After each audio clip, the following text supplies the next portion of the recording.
My brothers, Madam Erufai and Sunday Dare, you have been participants in shaping the course of this country. And I'm sure that you had dreams. The question now is, are these dreams being realized? Is this where we want to be? The chairman has already told us that that all of you should cast away your toga of politics. Luckily, I'm not a politician. I left being a politician on the 26th of September, 2025. And I have a good witness. Mr. President was there. So let me just remind the people that are going to do justice of some of the ideas of what is working and what is not working. We have had 26 years now of uninterrupted democracy. Those of us who are born before the independence and who are not youths, we are not young people at that time. Those of us then knew what we were expecting from independence. We saw how Nigeria was going. And still, this is still Nigeria that we said we are doing experiments. Of course, most of these experiments have been frustrated one way or the other. But now we have had 26 years of interrupted democratic dispensation. And I hope that we will continue forever.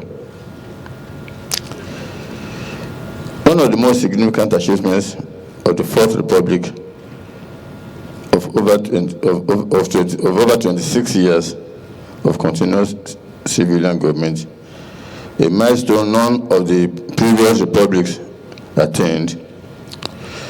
This has fostered greater democratic political stability compared to the era of military coups, of course, not without some hiccups. I can remember the doctrine of necessity.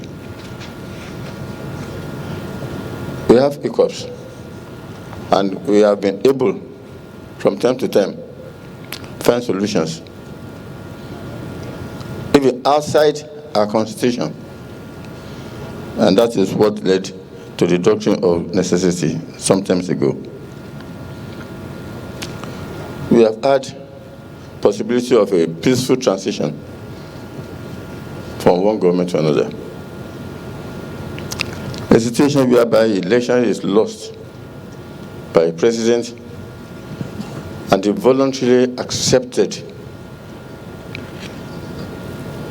defeat and was even present at handing over is commendable. It's an achievement. We have seen other nations where losing election leads to other things. The latest one was in I think, was it not Cape Verde? So, we must thank God that we have been able to go from one government to another peacefully, from one party to another peacefully. We have learned from that exercise that Nigeria is bigger than all of us. We've had expanded political freedom. What do I mean by that? We can move from one party to another without problem.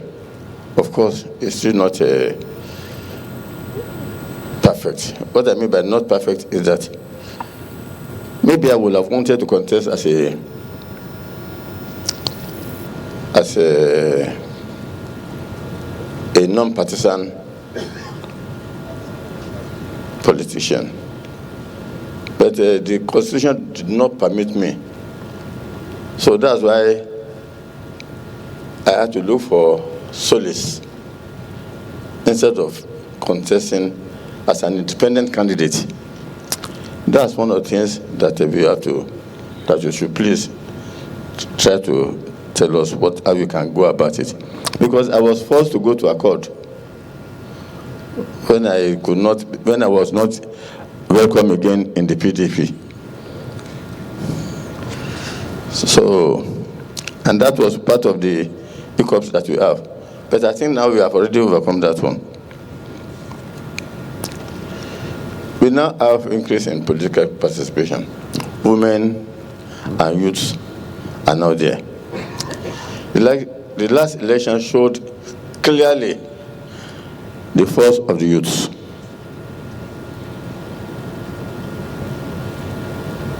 After the NSAS issue, then came the election, and they now mobilized again and said, this is what we want. So we are making progress in that side. So, and women, I don't think that they need any reason to ask for special consideration, because they are strong enough to compete. They are strong enough to compete. Nena is here. If she wanted to continue in the house, she would have continued forever. But she decided to retire for now. I don't know whether the next stage will be to go to the upper chamber, where I'm sure that she will be welcome. Daddy decided not to join politics. He remains a good politician. Edify, my dear friend, is a colossus when it comes to politics. So, and in spite of all those, the youths still made sure that their voices were heard very loud in the last election.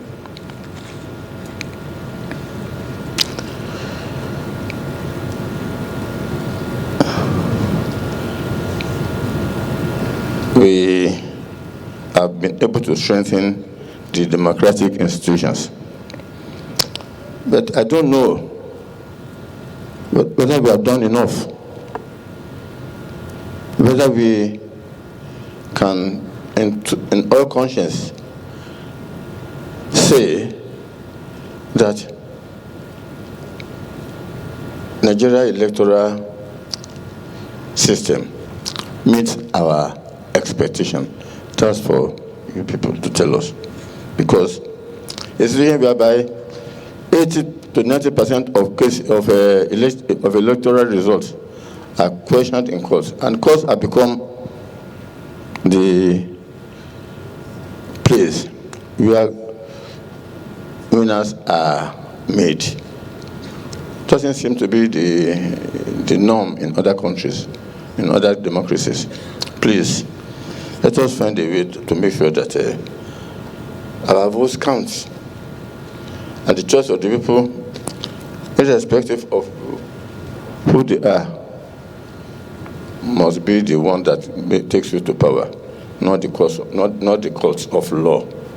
Because we have made our courts to be under severe strain, and in some cases they are even losing their credibility because people don't agree with their judgments. So please, that's part of what we should please enlighten us on.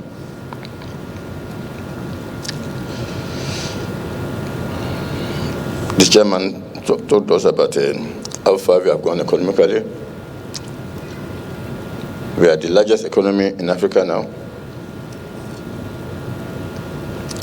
That translated into good life for all Nigerians. Can all Nigerians get good medical care? Can all Nigerians eat enough to their hunger? Do we have water in our homes? Are roads safe? These are part of the things that go with the economy of the countries. So, if we are not where we are, what should we do? What should we do? And that is what, those are part of those things we believe are working. Now, those things that are not working, insecurity.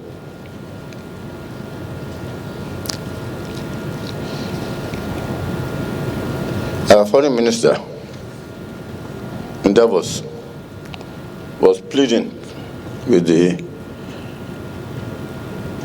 investors that what we have in Nigeria is not generalized insecurity, but scattered insecurities. Well, I agree with him. As long as we have not yet had an insurrection, it's still scattered. But it is lasting too long. It's lasting too long. Nobody feels safe because you don't know where the next attack, you don't know from where the next attack will come. Who will be attacked next?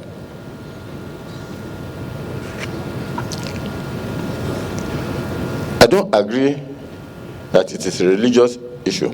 It is not. But some perpetrators are making it look so for their own benefit. So please, insecurity is part of what we, whether you call it anything you like, call it banditry, call it kidnapping, anything that is associated with insecurity is something that you cannot afford in Nigeria that is growing. Corruption and weak institutions.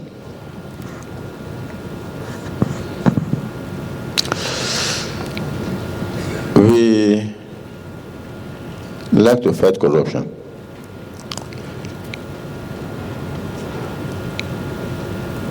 But at times, those of us who are charged with fighting this corruption want to take our own part of it. And also, the impression that is being created at times is that in fighting corruption, we make exceptions. Are we really making exceptions? If you change from this party to that party, does that make you become a saint from a devil? So, our institutions, ICPC, police, EFCC, DSS, are they strong enough to hold up to their oath of office? Because I believe that even though you are employed by the president, you are nominated, you are employed by the president, but as long as you take the oath of office, you are now left with your conscience and your God. You should therefore discharge your responsibilities to the best of your ability.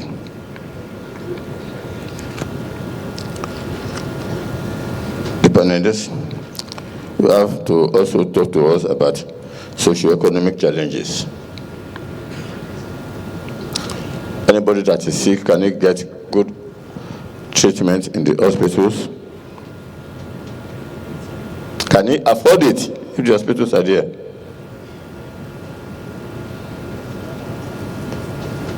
Because the situation whereby we elites run abroad,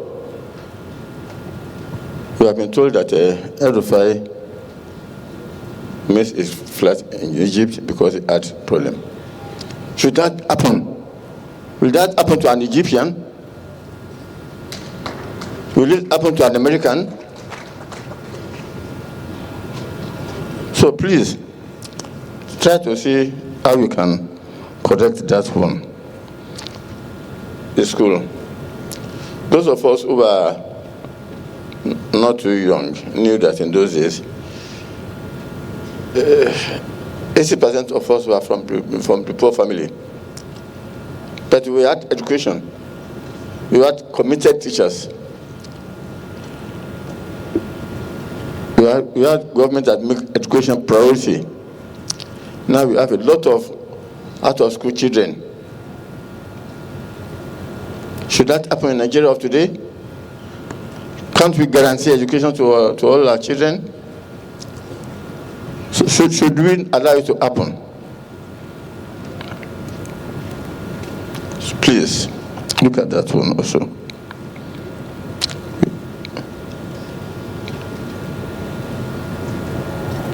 I've talked about the election, and I've talked about it under the weak institutions.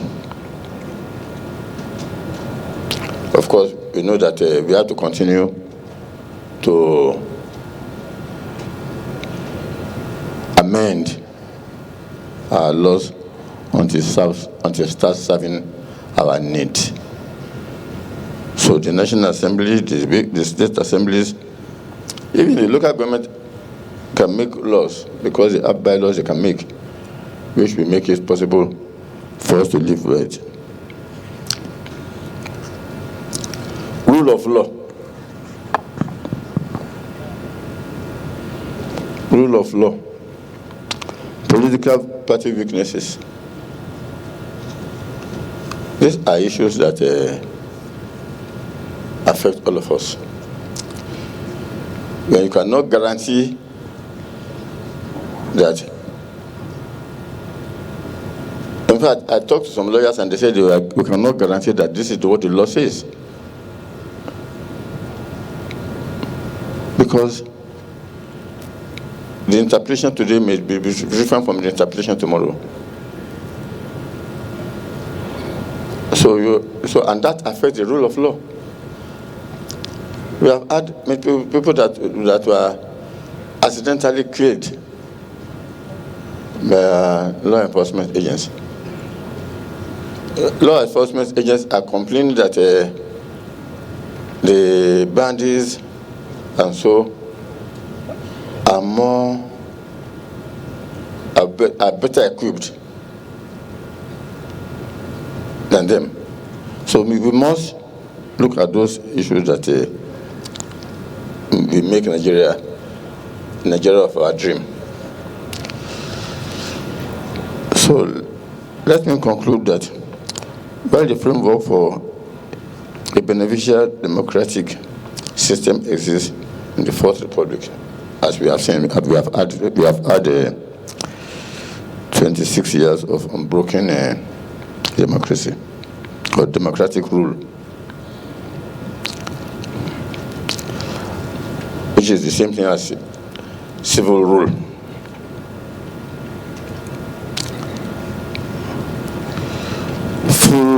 The full potential of the Fourth Republic remains largely unrealized for many citizens due to persistent governance, economic, and security issues. So I want to hand over to the three speakers, the anchor of this program, to please try to find answers to some of these questions. I thank you for listening.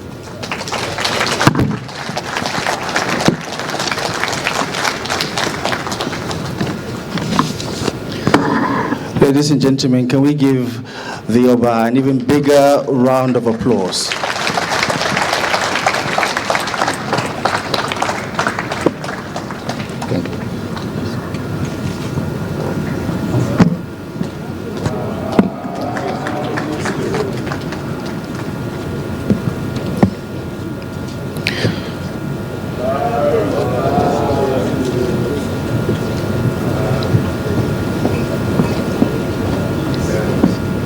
Spoken with a lot of conviction, coming from his wisdom in service,